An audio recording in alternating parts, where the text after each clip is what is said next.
ABN Marathi news मध्ये आपल्या सर्वांचं स्वागत आहे। ताज्या बातम्यांसाठी एबीएन मराठी न्यूजला सबस्क्राइब। भीम प्रतिष्ठानच्या वतीने डॉक्टर बाबासाहेब आंबेडकर यांच्या 68व्या महापरिनिर्वाण दिनानिमित्त जीवनचरित्र पुस्तक वाटप।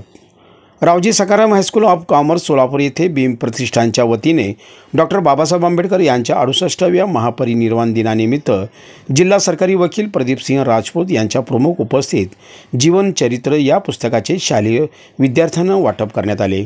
यावेळी भीम प्रतिष्ठानचे संस्थापक सूर्यकांत बाबा बाबरे, अध्यक्ष वीरेंद्र हिंगमेरे, प्रमुख पाहुणे ॲडव्होकेट प्रदीपसिंह राजपूत, जिल्हा सरकारी वकील हितचिंतक डॉक्टर उदय वैद्य, कार्याध्यक्ष सिद्धांत बाबरे, सचिव अकबर शेख, सदस्य राम चाकोते, सुनील धरणे तसेच रावजी सखाराम हायस्कूलचे प्राचार्य संतोष वालवडकर, ज्येष्ठ शिक्षिका चंद्रकला भोरे, वंदना डांगे, प्रतिभा भोसले, महावीर आळंदकर आदी शिक्षक शिक्षकेतर कर्मचारी उपस्थित होते। कार्यक्रमाचे सूत्रसंचालन गजानन गोरे यांनी केले तर आभार सिद्धांत बाबरे यांनी मानले। गोरगरिबांना कपडे वाटप असू दे, सार्वजनिक ठिकाणी सर्वधर्मीय सामुदायिक विवाह त्यांनी राबवलेला आहे, संविधानाचं वाटप केलेलं आहे, संविधानाच्या संचिकेचं वाटप केलेलं आहे। असे अनेक स्तुत्य उपक्रम जे समाजाला आणि देशाला उपयोगी ठरणारे आहेत असे उपक्रम या भीम प्रतिष्ठानच्या माध्यमातून समाजासाठी, तुमच्यासाठी, आमच्यासाठी राबवले जातात। त्यासाठी आपण या वीरेंद्र हिंगमेरे साहेब आणि बाबा बाबरे यांचं टाळ्या वाजवून जोरात अभिनंदन करूया।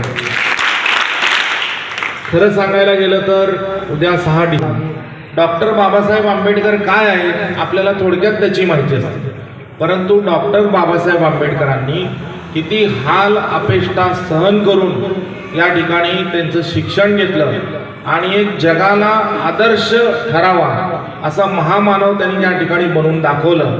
तर त्यांचा आदर्श आपण डोळ्यासमोर ठेवला तर अतिशय प्रतिकूल परिस्थितीमध्ये, म्हणजे त्यांच्याकडे शिक्षणाला पैसे नव्हते, त्यांच्या घरी खायला देखील नव्हतं, असं असताना ते या ठिकाणी सुरुवातीला रस्त्यावर जे रोडवर दिवे असतात त्याच्या खाली त्यांनी रात्रंदिवस त्या ठिकाणी अभ्यास केला। त्यानंतर त्यांना थोडी जशी मदत मिळत गेली शिक्षणासाठी तसं त्यांनी फॉरेनला जाऊन त्यांचं एज्युकेशन घेतलं। अक्षरशः लायब्ररीमध्ये ते अभ्यास करत बसलेले असताना तो लायब्ररीयन असेल, तिथला शिपाई असेल, तो कंटाळून जायचा, पण डॉक्टर बाबासाहेब आंबेडकर अभ्यास करताना कधीही कंटाळत नव्हते। या जगामध्ये सगळ्यात जास्त ज्यांनी शिक्षण घेतलं असेल, सगळ्यात जास्त पदव्या कोणी संपादित केल्या असतील अतिशय प्रतिकूल परिस्थितीमध्ये, तर ते डॉक्टर बाबासाहेब आंबेडकर आहेत। तर त्याचा आदर्श आपण डोळ्यासमोर ठेवावा आणि आपण देखील डॉक्टर बाबासाहेब आंबेडकरांसारखं या जगामध्ये नाव कमावं ही धारणा मनामध्ये ठेवून भीम प्रतिष्ठानच्या वतीनं डॉक्टर बाबासाहेब आंबेडकरांचं चरित्र जे आहे ते आपल्याला या ठिकाणी मोफतमध्ये देण्याचा कार्यक्रम या ठिकाणी घेण्यात आलेला आहे। तर माझा आपणा सर्वांना या ठिकाणी नम्रपूर्वक आवाहन असेल की आपण त्या पुस्तकाचं वाचन करावं आणि डॉक्टर बाबासाहेब आंबेडकरांकडे जे जे गुण होते ते सर्व आपण अंगीकारावेत आणि आपण देखील या ठिकाणी जगामध्ये एक मोठं नाव कमावं, चांगलं शिक्षण शिकावं असं मी या ठिकाणी डॉक्टर बाबासाहेब आंबेडकरांच्या चरणी प्रार्थना करतो आणि तुम्हाला शुभेच्छा देतो। धन्यवाद। जय हिंद, जय महाराष्ट्र। आणि इथे जमलेल्या सर्व विद्यार्थी-विद्यार्थिनींना तसेच या कार्यक्रमाला आवर्जून उपस्थित राहिलेले जिल्हा सरकारी वकील आणि आम्हाला सतत मार्गदर्शन करणारे प्रदीपसिंह राजपूत सर, त्यांचेही मी आभार मानतो इथे।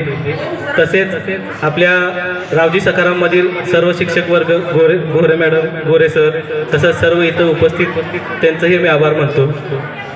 आपण इथे उपस्थित काय राहिलेला आहे हा कार्यक्रम नक्की परमपूज्य डॉक्टर बाबासाहेब आंबेडकर यांचं उद्या महापरिनिर्वाण दिन आहे। म्हणजे जगामध्ये एक प्रज्ञासूर्य येऊन गेला आणि तो प्रज्ञासूर्य जगामध्ये खूप मोठा बदल घडवून गेलेला आहे। त्या माणसांचं चरित्र म्हणजे त्या महामानवाचं चरित्र आपल्या लहान मुलांना सर्वांपर्यंत पोहोचलं पाहिजे।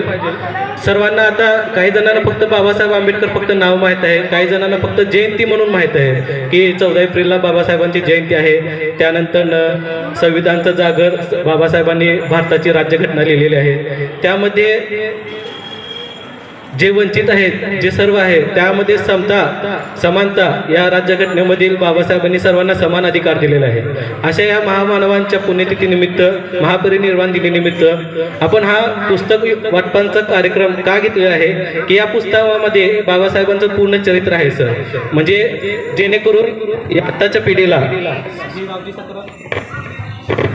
रावजी सकरामजी हायस्कूल आहे सर, इथे असे विद्यार्थी होऊन गेलेत की मोठमोठ्या पदावर येऊन गेलेले आहे.